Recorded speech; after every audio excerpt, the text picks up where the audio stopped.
వెంకటేశాయ. ఏడుకొండలవాడ వెంకటరమణ గోవింద గోవింద. శ్రీ శ్రీనివాస శ్రీ వెంకటేశ గోవింద గోవింద.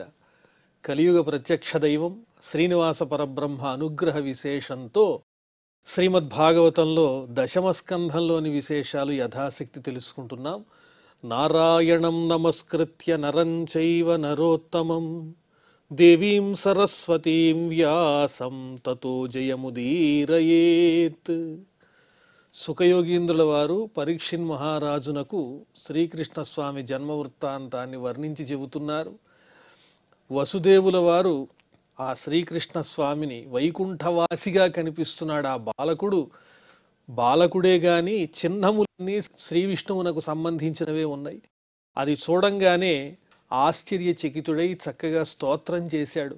ఓ పరమాత్మ, ఈ విశ్వమంతా నీవే అయి ఉన్నావు, నీవే స్వతంత్రుడవు, నీకన్నా ఇతరమైనవి స్వతంత్రమైనవి నీకు అతీతమైనవి ఏమీ లేవు. నీవే ఈ ప్రకృతిని నడిపిస్తూ ఉంటావు, ప్రకృతి కన్నా అతీతమైనటువంటి వాడవు. ఇంద్రియాలు కూడా వాటి పని అవి సమర్థంగా చేస్తున్నాయంటే దానికి కారణం నీవే. ఇంద్రియాలైనా గుణాలైనా అన్నీ నీ అధీనంలోనే ఉన్నాయి అని చెబుతూ ఇంద్రియాల గురించి వర్ణించే సందర్భంలో కంటికి అందంగా ఒక మామిడి పండు కనిపించింది. కన్ను ఎంతవరకు గ్రహించగలదు? ఆ మామిడి పండు యొక్క గ్రహించగలదు, కానీ అందులో ఉన్నటువంటి రుచిని ఆస్వాదించగలుగుతుందా, తెలుసుకోగలుగుతుందా? అదేవిధంగా నాలుక ఉన్నది. నాలుక మామిడి పండులో ఉన్నటువంటి రసాన్ని రుచిని గ్రహించగలుగుతుంది, కానీ ఆ పండు యొక్క వర్ణాన్ని గ్రహించే శక్తి నాలుకకు మాత్రం ఉన్నదా? కాబట్టి ఈ ఇంద్రియాలన్నీ కూడా పరిమితమైన శక్తి కలిగినవి. ఆ శక్తి కూడా నీ వల్లనే లభించింది. అపరిమితమైనటువంటి శక్తి కలవాడవు నీ ఒక్కడవే. అటువంటి నీవు నాకు పుత్రునిగా లభించటం అనేది నా పూర్వజన్మ సుకృతం తప్ప వేరొకటి కాదు. పరమాత్మా, నీవు నాకు పుత్రునిగా జన్మించినంత మాత్రమున నీ యొక్క గుణాన్ని వైభవాన్ని నేను వర్ణించి చెప్పగలుగుతానా? నీవు సాక్షాత్తు శ్రీ మహావిష్ణువువే అని వసుదేవుల వారు ఆనందంగా స్తోత్రం చేసి, నువ్వు జన్మించంగానే ఆవిర్భవించంగానే నీకు కీడు చెయ్యాలనే తలంపుతో కంసుడు సిద్ధంగా ఉన్నాడు. ఏ క్షణాన్నైనా ఆయుధాన్ని ధరించి ఇక్కడికి వచ్చేస్తాడేమో అని నాలో భయంగా ఉంది. శ్రీ సుక ఉవాచ అథైనమాత్మజం వీక్ష్య మహాపురుష లక్షణం దేవకీ తముపాధావత్ కంసాద్భీత శుచిస్మిత. వెంటనే వసుదేవుల వారు ఈ రకంగా పరమాత్మను స్తుతించిన తర్వాత దేవకీదేవి ఆ వైకుంఠవాసి అయినటువంటి శ్రీ మహావిష్ణు యొక్క స్వరూపాన్ని బాలకునిగా చూచి, ఎలా ఉన్నాడు ఆ బాలకుడు? మహాపురుష లక్షణం, పురుషోత్తముడు జగన్నాథుడు అయినటువంటి శ్రీ మహావిష్ణువే ఇతడు అనే చిహ్నములతో అలరారుతూ ఉన్నాడు. అతన్ని చూచి దేవకీదేవి కూడా స్తోత్రం చేయటం ప్రారంభించింది. కంసుని వల్ల భయపడుతూ ఉన్నది ఆ దేవకీదేవి. కంసుడు ఏ విధమైన అపకారం చేస్తాడు అని భయపడుతూనే ఆ పరమాత్మను స్తోత్రం చేస్తూ ఉన్నది. దేవక్యువాచ రూపం యత్తత్ప్రాహురవ్యక్తమాద్యం బ్రహ్మజ్యోతిర్నిర్గుణం నిర్వికారం సత్తా మాత్రం నిర్విశేషం నిరీహం సత్వం సాక్షాత్ విష్ణురధ్యాత్మ దీప. స్వామి, నాకు కొంచెం ఇప్పుడే నిన్ను చూచిన తర్వాత నాలో ఉన్నటువంటి భయం తగ్గుతోందా అనిపిస్తోంది, కానీ భయంగానే ఉంది. ఎందువల్ల అంటే నిన్ను చూస్తే నువ్వు సామాన్యమైనటువంటి శిశువువి కాదు అని అర్థమవుతూనే ఉంది. సాక్షాత్తు శ్రీ మహావిష్ణువే. నీ రూపం ఇటువంటిది అని వర్ణించి చెప్పటం ఎవరి వల్ల కాదు. అంతటి ఘటన సమర్థుడవు నీవు. అదేవిధంగా బ్రహ్మ పరబ్రహ్మస్వరూపుడవు, అంతటా వ్యాపించి ఉన్నటువంటి వాడవు. నీవు లేని చోటంటూ ఏదీ లేదు. అలాగే జ్యోతి, స్వయం ప్రకాశం కలిగినటువంటి వాడవు, అన్నింటినీ ప్రకాశింపచేసేవాడవు నీవే. నిర్వికారం, వికారములేమీ లేనటువంటి వాడవు, వికారరహితుడవు. సత్తా మాత్రం, సద్ఘన స్వరూపుడవైనటువంటి వాడవు. నిర్విశేషం, ఏ భేదములు లేని స్వరూపం నీది. నిరీహం సంకల్పములు గాని ఏ విధమైన చేష్టలు లేని దివ్యస్వరూపము నీది. త్వం అధ్యాత్మదీప బుద్ధ్యాదులను ఇంద్రియములను అన్నింటినీ ప్రకాశింపజేసేటువంటి వాడవు నీవే. సాక్షాత్ విష్ణు, ఇన్ని మాటలేలా ఆ శ్రీ మహావిష్ణువే ఈనాడు నా గర్భం నుంచి ఆవిర్భవించాడు శిశువుగా. నా పుత్రుడవేనా నీవు? కాదు, సాక్షాత్తు శ్రీ మహావిష్ణువే అని చెప్పి చక్కగా స్తోత్రం చేస్తూ ఉన్నది ఆ దేవకీదేవి. నష్టే లోకే ద్విపరార్ధావసానే మహాభూతేష్వాదిభూతం గతేషు వ్యక్తే వ్యక్తం కాలవేగేన యాతే భవానేక శిష్యతే శేష సౌమ్య. ఎంతో అద్భుతంగా చక్కగా దేవకీదేవి స్తోత్రం చేస్తూ ఈ కాలాన్ని కూడా నియమించేటువంటి వాడవు, కాలాతీతుడమైనటువంటి వాడవు అని చెబుతూ ద్విపరార్ధావసానే లోకే నష్టే, పూర్వ పరార్థము ద్వితీయ పరార్థము అనేవి బ్రహ్మకు సంబంధించినటువంటి ఆయుర్దాయానికి సంబంధించిన పరిమాణములు. ఒక 100 సంవత్సరములు బ్రహ్మగారి యొక్క ఆయుర్దాయం అనుకుంటే మొదటి 50 సంవత్సరములు పూర్వపరార్థము, తరువాత 50 సంవత్సరములు ద్వితీయ పరార్థము అని పిలవబడతాయి. బ్రహ్మగారికి కూడా 100 సంవత్సరాలే ఆయుర్దాయం అయినా ఆ కాల ప్రమాణం వేరు. మానవుల యొక్క కాల ప్రమాణంతో దాన్ని పోల్చలేము. ఆ విధంగా బ్రహ్మగారి ఆయుర్దాయము పూర్వపరార్థము ద్వితీయ పరార్థం అనే ఈ రెండూ గడిచిపోయిన తర్వాత ఒక ప్రళయం ఏర్పడుతుంది కదా. ఆ ప్రళయం ఏర్పడినప్పుడు సర్వము లయమైపోతుంది నీ దివ్యమైన విలాసంతో ఓ పరమాత్మ. అలాంటి సందర్భంలో నీ ఒక్కడవే నిలిచి ఉంటావు. మహాభూతేష్వాదిభూతం గతేషు, పంచభూతాలు తమకు కారణభూతమైనటువంటి మహత్తత్వంలో లీనమైపోతే, అవ్యక్తం వ్యక్తే, అలాగే ఈ మహత్తత్వం అనేది మాయాశక్తికి లోబడి దాని యందు లీనమైపోతే, భవానేక శిష్యతే శేష సౌమ్య, శేష అనేటువంటి చిహ్నంతో నీ ఒక్కడవే మిగిలి ఉంటావు. శేష సౌమ్య, అంతకు మించి ఇంకా ఏమీ కనిపించదు ప్రళయ సమయంలో. అన్నింటినీ నీ యందు లయం చేసుకునేటువంటి వాడవు నీవేనయ్యా, కాలస్వరూపుడవు అని వర్ణిస్తున్నారు దేవకీదేవి. యోయంకాల తస్యతే అవ్యక్త బంధో, ఎంతో అద్భుతంగా చేష్టామాహు చేష్ట ఏన విశ్వం నిమేషాదిర్వత్సరాంతో మహీయాన్ త్వం త్వేషానం క్షేమధామప్రపద్యే. అవ్యక్తబంధో అని సంబోధిస్తున్నారు. ప్రకృతిని మాయని ఈ రెండింటినీ కూడా ప్రవర్తింపజేసేటువంటి ఒక దివ్యమైన శక్తి స్వరూపుడవు నీవే కదా. అలాంటి నువ్వే నిమేషాద్ వత్సరాంత మహీయాన్. ఈ కాలం అనేది ఎలా ఉంటుంది అంటే రెప్పపాటు కాలం నుంచి 1 సంవత్సరం దాకా ఉండేటువంటి ఈ సమస్తమైన కాలమంతా నీవే అయి ఉన్నావు. ఆ విధంగా అణువు దగ్గర నుంచి బ్రహ్మాండం దాకా పరమాత్మను వర్ణించిన విధంగానే కాలాన్ని గురించి చెబుతూ కనురెప్పపాటు నుంచి సంవత్సరం అనేటువంటి పదం దాకా నిర్వచింపబడేటువంటి ఈ కాలం గొప్పదేదైతే ఉందో ఆ కాలమంతా నీ అధీనంలోనే ఉన్నది. మహీయాన్, చాలా విలువైనది ఈ కాలము. ఏన విశ్వం చేష్టతే, ఈ జగత్తంతా కూడా ఆ కాలంతోనే తిప్పబడుతోంది. ఈ విశ్వాన్ని నడిపించేది ఏమిటి అంటే కాలము. ఆ కాలం ఏదైతే ఉందో ఆ కాలాన్ని నియమించేవారెవరంటే నీవే. ఈశానం, ఈ కాలాన్ని నియమించేటువంటి పరమాత్మవు నీవే.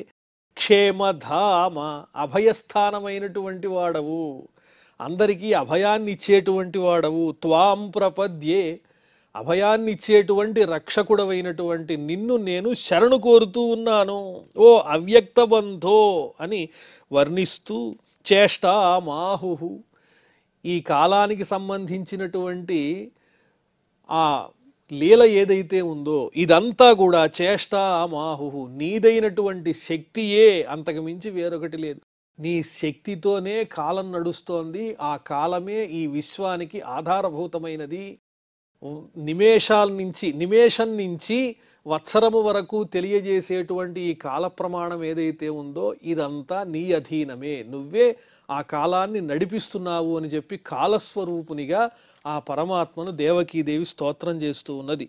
మర్త్యో మృత్యువ్యాళభీతః పలాయన్ లోకాన్ సర్వాన్ నిర్భయం నాధ్యగచ్చత్ త్వత్పాదాబ్జం ప్రాప్య యదృచ్ఛయా ఆద్య స్వస్థశ్యేతే మృత్యురస్మాదపైతి.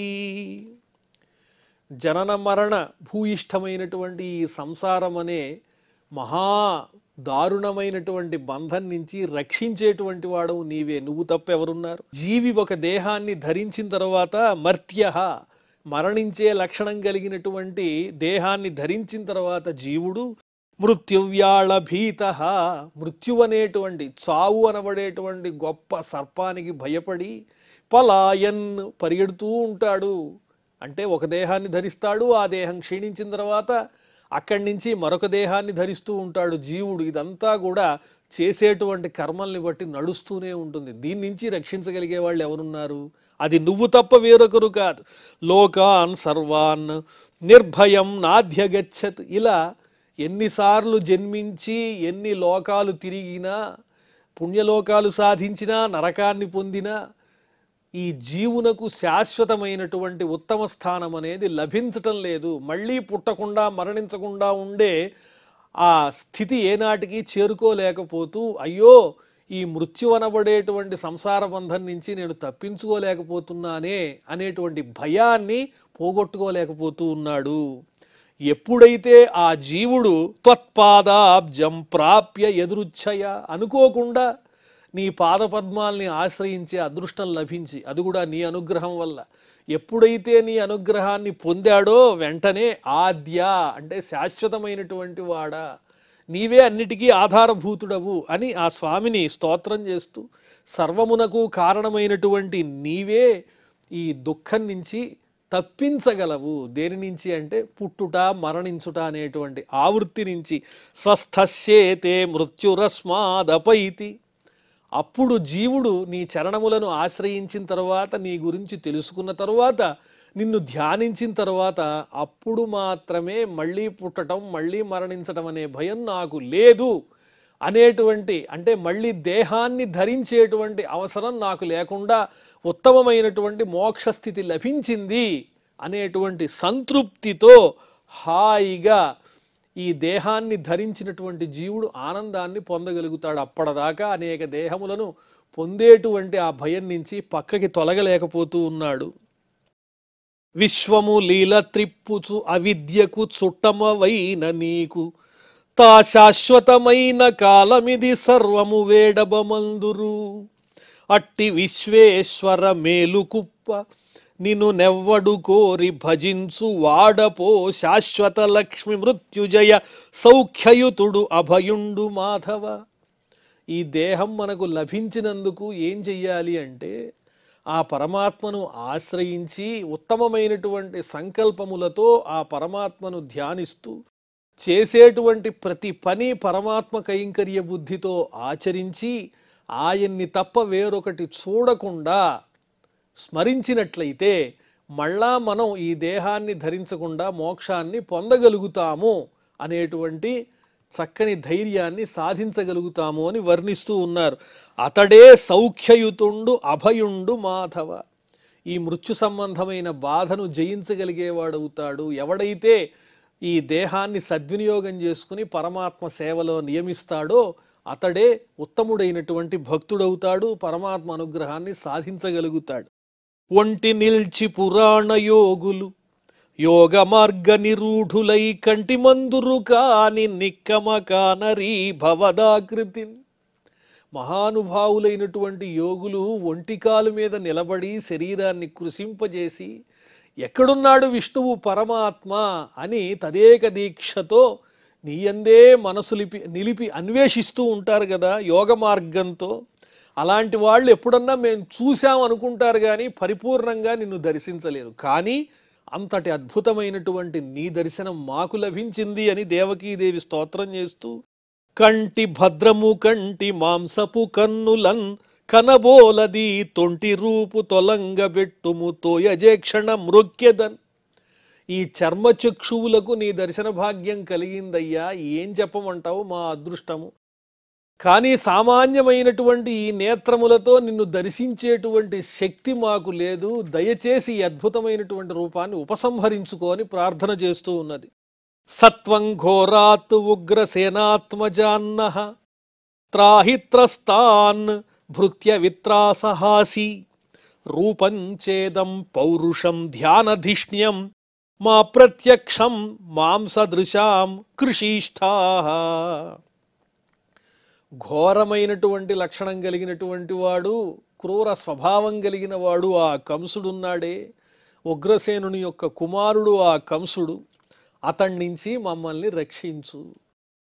ఎందువల్లంటే ఎవరైతే భయంతో నిన్ను ఆశ్రయిస్తారో వాళ్ళని రక్షించేటువంటి లక్షణం కలిగిన వాడవు నీవు. భృత్య విత్రాసహాసి, భక్తులైనటువంటి వాళ్ళ యొక్క భయాల్ని పోగొట్టేటువంటి చక్కని లక్షణం కలిగినటువంటి వాడవు నీవు. కాబట్టి ఘోరాత్ ఉగ్రసేనాత్మజాత్ నహ త్రాహి, ఆ ఉగ్రసేనుని కుమారుడైన కంసుడి నుంచి మమ్మల్ని రక్షించు.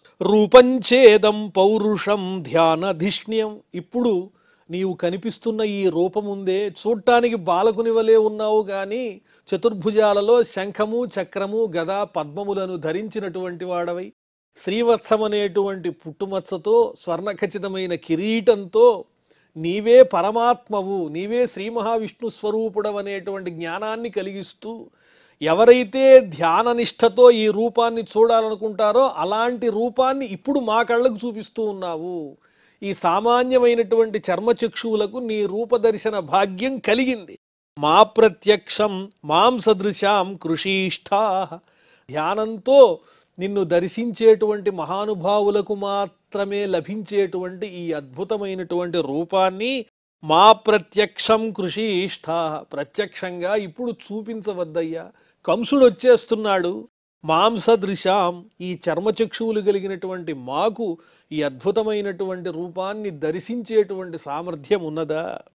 జన్మతే మయ్యసౌ పాపో మా విద్యాన్ మధుసూదన సముద్విజే భవద్ధేతో కంసాదహమధీరధీః. నీ జన్మ నాయందే కలుగుతుంది, అష్టమ సంతానమే తనని చంపుతుంది అని బాగా తెలిసినటువంటి వాడు పాపాత్ముడైనటువంటి కంసుడు మా విద్యాన్ మధుసూదన, నీవు ఆవిర్భవించినటువంటి విషయాన్ని తెలుసుకోకుండా ఉండుగాక. అతడికి తెలియకూడదు నీవిలా అవతరించినట్లు, చాలా ప్రమాదం. సముద్విజే భవద్ధేతో, నీకు ఏ విధమైన అపకారం కలుగుతుందా కంసుని వల్ల అని నేను భయపడుతున్నాను.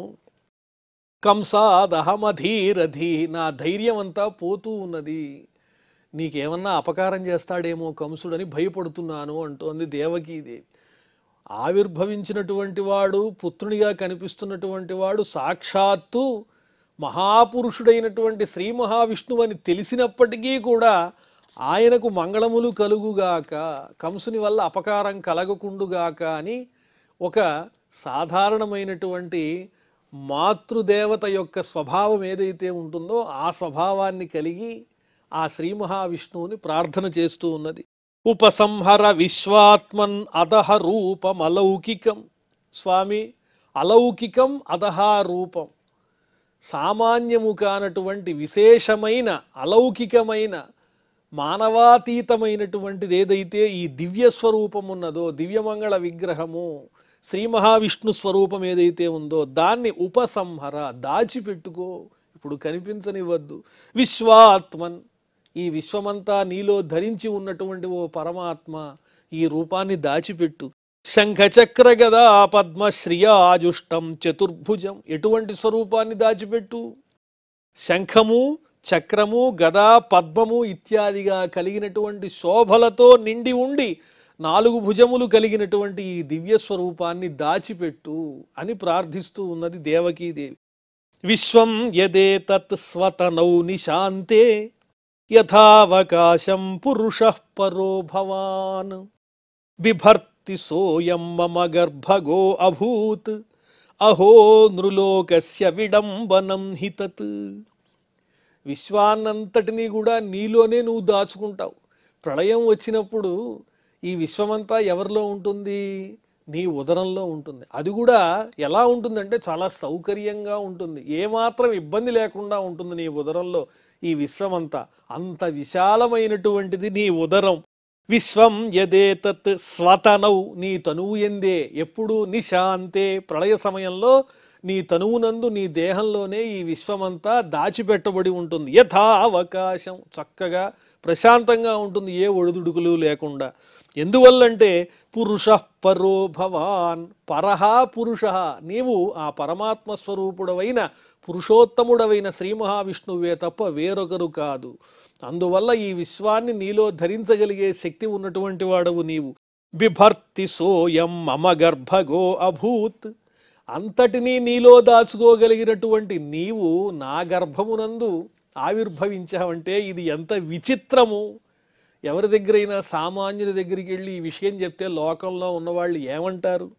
లోకాలు నేలే పరమాత్ముడు, విశ్వాన్ని తన గర్భంలో పెట్టుకోగలిగినటువంటి పరమాత్ముడు దేవకీదేవి గర్భము నుండి ఉద్భవించాడు అని చెప్తే సరే చెప్పారులేండి ఇలాంటి విశేషాలు అని కొట్టిపారేస్తూ ఉంటారు, లేకపోతే పరిహాసంగా తీసుకుంటారు. ఇది నిజమేనా అని ఆశ్చర్యపోతారు. అంటే జ్ఞానము లేనటువంటి వారికి ఇది నమ్మశక్యమే కాదు. ఆ పరమాత్మ తత్వము ఆయన సౌలభ్యము తెలిసిన వాళ్ళు మాత్రమే నమ్మగలుగుతారు. సాధారణమైనటువంటి లోకానికి ఇది ఎలా ఉంటుంది అంటే ఒక పరిహాసంలా ఉంటుంది. కానీ నువ్వు ఇలాంటి చిత్ర విచిత్రమైనటువంటి దివ్యమైన లీలలనే ప్రదర్శిస్తూ ఉంటావు. అదిగో కంసుడు వచ్చేస్తాడేమో, నీ రూపాన్ని దాచిపెట్టు స్వామి అని ప్రార్థన చేస్తూ ఉంటే దేవకీదేవి శ్రీ భగవానువాచ, అప్పుడు పరమాత్మ ఈ విధంగా చెప్పడం ప్రారంభించారు దేవకీదేవితో, అక్కడున్న వసుదేవునితో. త్వమేవ పూర్వసర్గే భూః పృశ్నిస్వాయం భువే సతి తదా అయం సుతపానామ ప్రజాపతి రకల్మషః. అమ్మా దేవకి, పూర్వము గతంలో నీవే పృశ్ని అనే పేరు కలిగినటువంటి ఒక స్త్రీగా జన్మించి ఉన్నావు. స్వాయంభువే సతి, ఎప్పుడిది? స్వాయంభువ మన్వంతరంలో మాట. పూర్వసర్గే, గత జన్మలో. తదా అయం సుతపాహ నామ ప్రజాపతి రకల్మష, ఆ సమయంలో ఇక్కడ కనిపిస్తున్నారే ఈ వసుదేవుల వారు, ఈయనే సుతపసుడు అనే పేరు కలిగినటువంటి ప్రజాపతి. మీరిద్దరూ ఆ పూర్వజన్మలలో భార్యాభర్తలు. తదా అయం సుతపాహ నామ ప్రజాపతి అకల్మష, ఏ కల్మషం లేనటువంటి ఆ సుతపసుడనే ప్రజాపతే ఈనాడు ఇక్కడ కనిపిస్తున్నటువంటి వసుదేవుడు. ఆయన భార్య అయినటువంటి పృశ్నియే ఇప్పుడు నీవు దేవకివి. ఈ దేవకి వసుదేవులిద్దరూ గత జన్మలలో పృశ్ని సుతపసుడు అనేటువంటి పేరు కలిగినటువంటి దంపతులు. ఆ సమయంలో యువాం వై బ్రహ్మణాదిష్టౌ ప్రజాసర్గే యదా తతః సన్నియమ్యేంద్రియగ్రామం తేపాథే పరమంతపః. అప్పుడు మీరు బ్రహ్మగారి ఆదేశంతో సంతానాన్ని వృద్ధి చేయటం కోసం మీరిద్దరూ కూడా బ్రహ్మచేత నియమింపబడ్డారు. ఎందువల్లంటే ఈ సుతపసుడు కూడా ప్రజాపతి కాబట్టి సృష్టి కార్యాన్ని విస్తరింపజేయమని బ్రహ్మగారు ఆదేశించారు ఆ సుతపసునికి. ఆ సుతపసుడు ఆయన భార్య అయినటువంటి పృశ్ని వీళ్ళిద్దరూ కూడా తమ ఇంద్రియములన్నింటినీ కూడా నిగ్రహించి తపస్సు చేయటం ప్రారంభించారు. ఇదంతా ఆ శ్రీ మహావిష్ణువు వసుదేవునకు దేవకీదేవికి వారి పూర్వజన్మ వృత్తాంతాన్ని వర్ణించి చెబుతూ ఉన్నారు. ఆ విశేషాలు మనం మళ్ళీ తెలుసుకుందాం. ప్రస్తుతం క్షమా ప్రార్థనాదులతో ఈ కార్యక్రమాన్ని పరిసమాప్తం చేసుకుందాం. అథ క్షమా ప్రార్థన. యదక్షరపదభ్రష్టం మాత్రాహీనంచ యద్భవేత్ తత్సర్వం క్షమ్యతాం దేవ నారాయణ నమోస్తుతే. శ్రియఃకాంతాయ కళ్యాణ నిధయే నిధయేర్థినాం శ్రీవేంకట నివాసాయ శ్రీనివాసాయ మంగళం.